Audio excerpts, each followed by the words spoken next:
All right, welcome back to Open Your Eyes. Our first conversation is with the Ministry of Immigration, and they are going to be talking to us about their awareness campaign.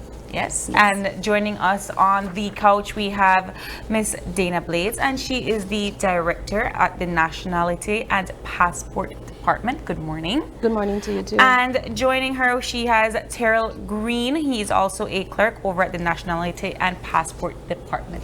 Good morning. Good morning. All right. Thank you so much for joining us, and we're happy to have you. And of course, this conversation is all about a public awareness campaign and spotlighting the major improvements and innovations designed to better serve the people of Belize. Now, I want to start with you, Director, just because it is mostly about passport applications, how you're better to serve us, what are making it better for us online, hopefully, I'm seeing. But let's talk about the campaign itself and what we should be aware of. So we want to go out and make it public and known, people to know what we are doing at the Ministry of Immigration. It's not only the Passport Department, but the Ministry of Immigration, because we became aware that there are so many things that we are doing internally that the people of Belize are not aware of.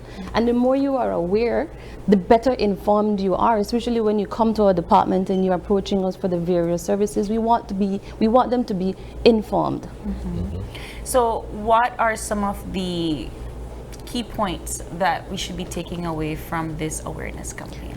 So today actually we're launching the elimination of the recommender from the application process.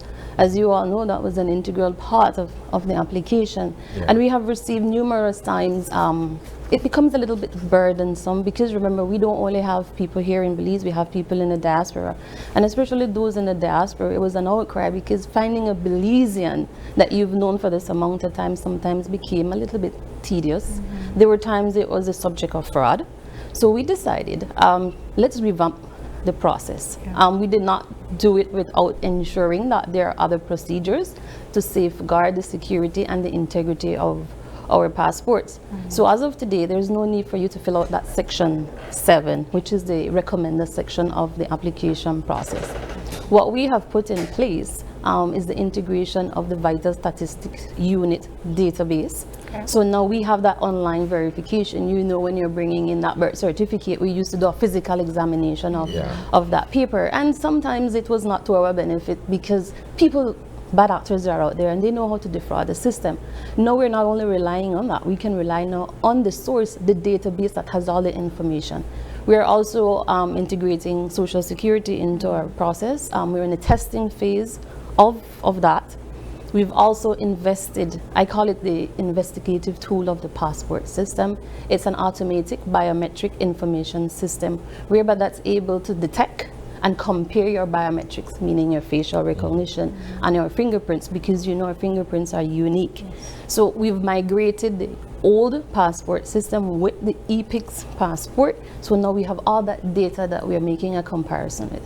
Some would say that a move like this should have taken place a long time, perhaps in line with similar decisions and implementations from other countries.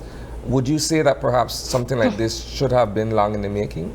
I think it came when we were prepared to do it. I mean, yes, and like you said, the other countries in the region may have been a little bit ahead of us, and that was why we were comfortable making this decision, because we looked around at what was happening in the region. I really wanted to go back to you saying you're eliminating certain aspects of the application process. Now with this innovative process, things happening online and so forth, what are certain steps that somebody like myself that would need to perhaps renew my passport, what would I have to do?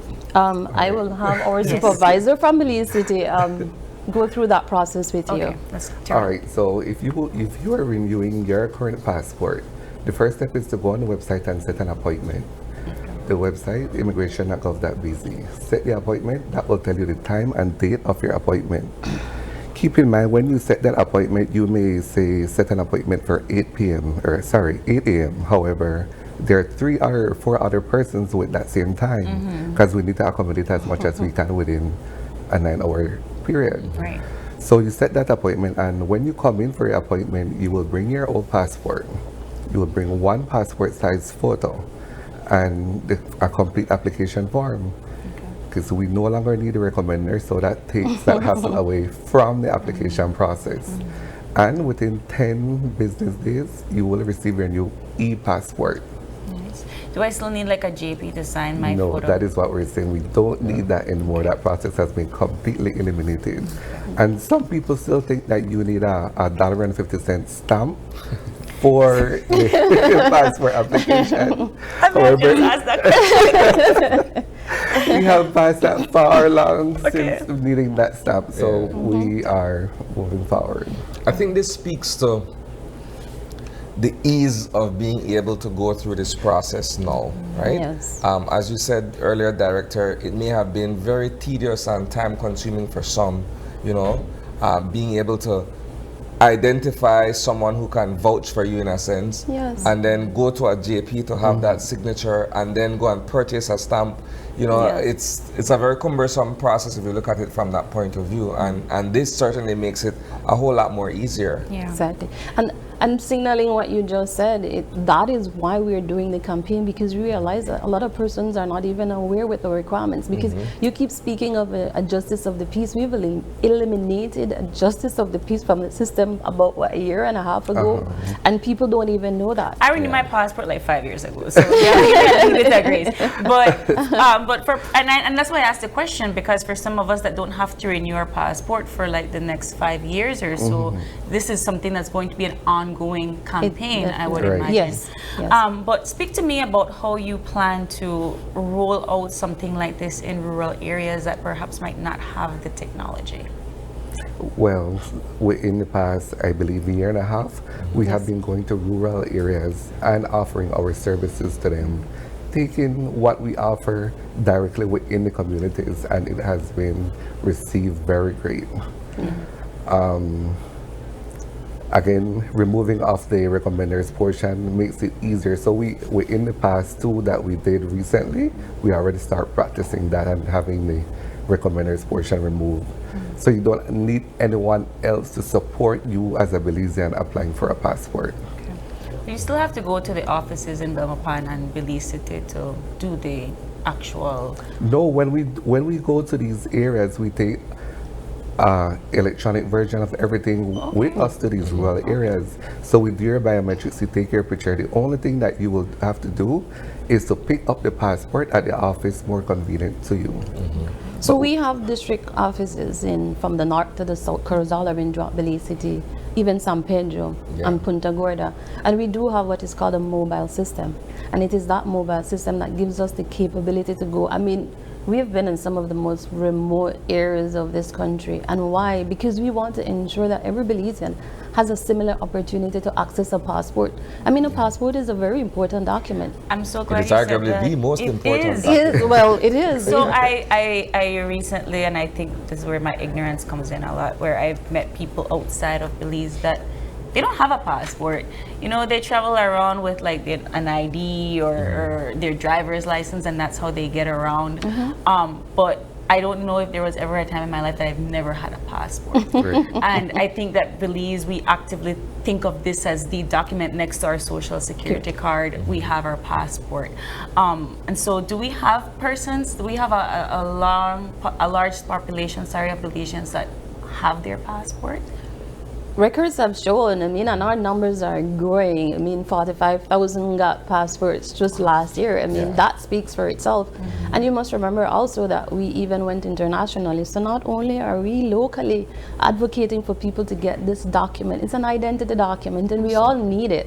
So we went to LA, we were in New York, we were in Miami as well. And remember, we have missions, Taiwan, Chicago, LA, Florida, and New York. So there's a lot of opportunities for the Belizeans, and London, a lot of opportunities for Belizeans in the diaspora to obtain that document, the passport. That's pretty interesting. I recently recall my sister that she had to come, and she chose Christmas time to come and do her whole passport thing, because where she's at, there isn't a mission, Oh, okay. right? But that is that serves a good purpose for dual citizens, people that have dual citizenship, and so on. Do we see that many people in diaspora are taking this opportunity?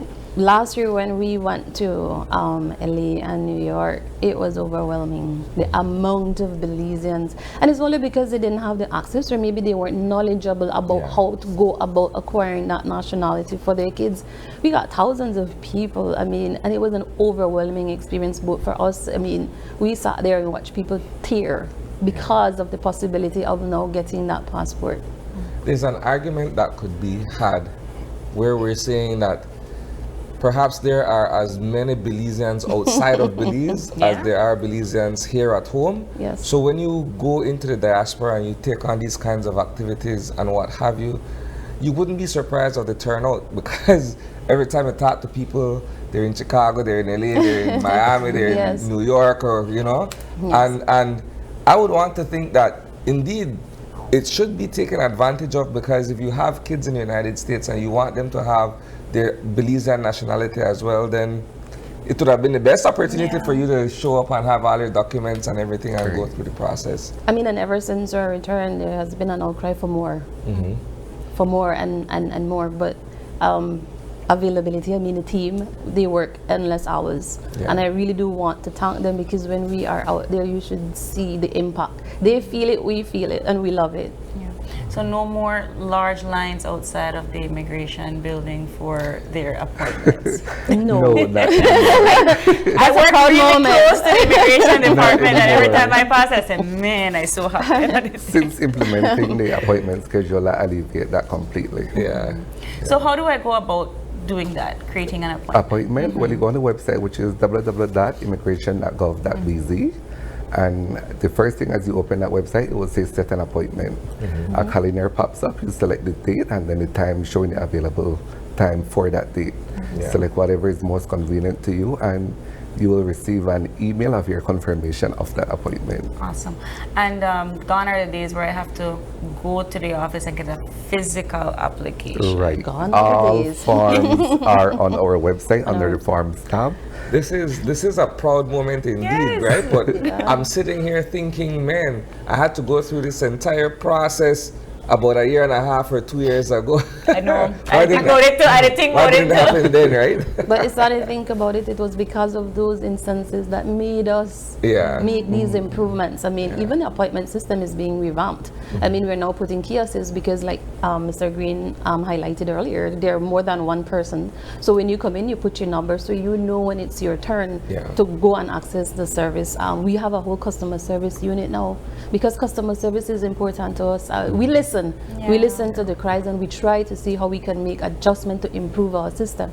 So we're even implementing what we call a fresh desk. So when you have your queries and your concern, it goes to the customer service unit. They pay attention to what the concern is and what the request is, and they push it to the appropriate person. If that person does not respond, it goes up the chain of command, because someone has to answer that request. And that holds us accountable.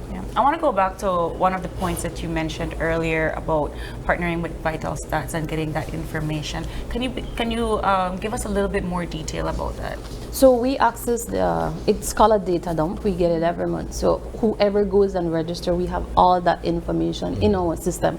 And of course, it's a very sensitive, because what we do is sensitive. We hold people information. So we try not to give out too much information, because the more people know, the more bad actors would want to abuse the system. And so here is a question that I think a lot of our dual citizens have, and I asked that in my own capacity. For those of us that don't have a birth certificate but have a naturalized paper or a nationalized paper, same thing. Same thing.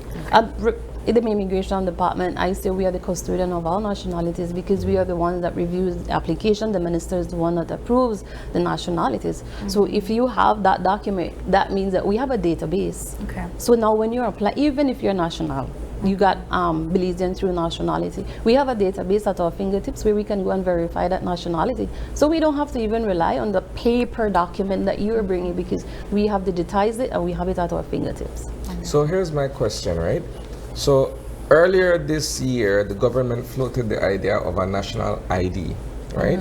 Which will become the document or that particular card, for instance, that says who you are, where you're from, it has all of your information. How does the immigration department factor into this move?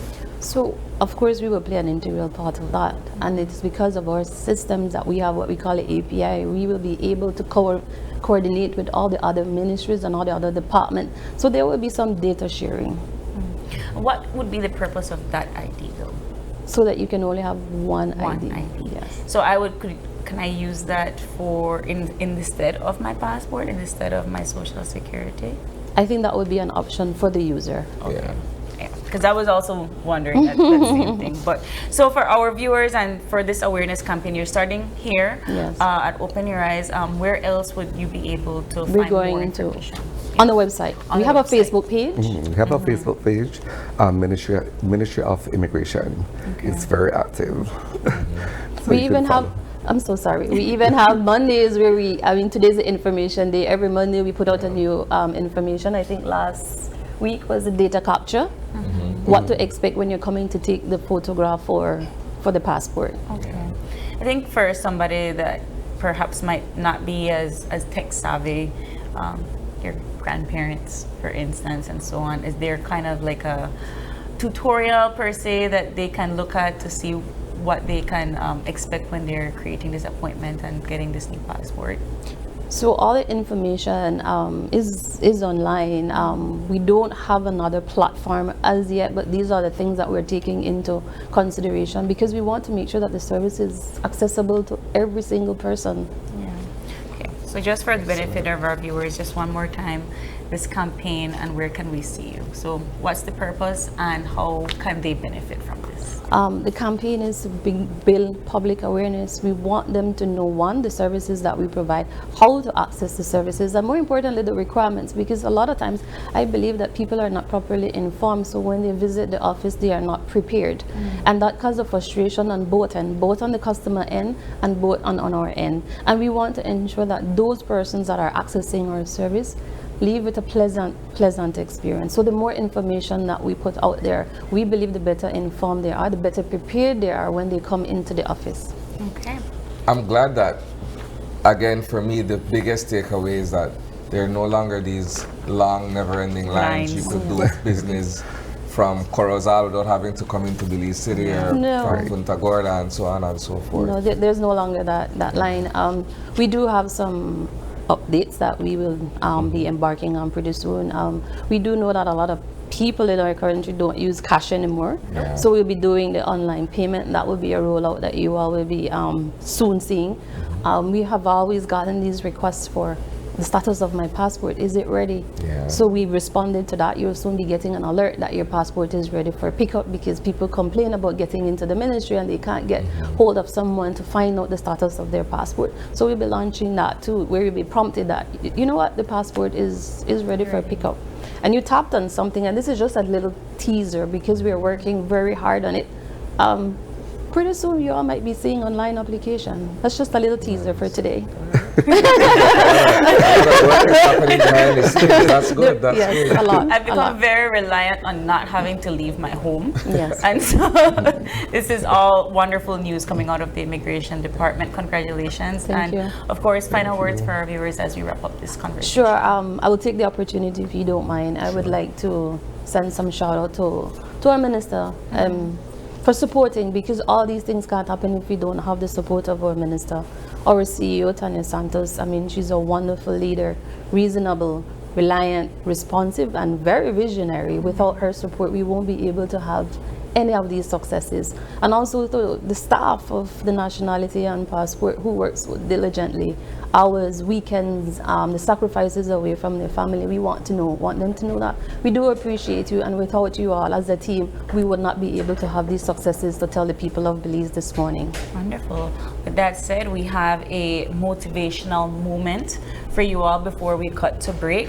And the motivational moment for today is by Paulo Coelho. Coelho? Yes. And the world is changed by your example, not your opinion. The world is changed changed by your example, not your opinion. Thoughts on that? I love that quote. Yeah. Because a lot of times we speak but we don't act. Yeah. And Yeah. people are watching.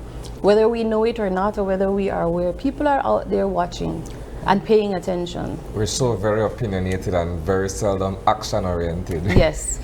Yes. You know what? Dana, Tyrrell, thank you all so much for joining us this morning, and we look forward to seeing this new rollout in the passport department. Thank you. Thank you for having Thank you. We go to a quick break, and when we come back, we'll be highlighting the regional cultural exchange at Carifesta. Don't go away.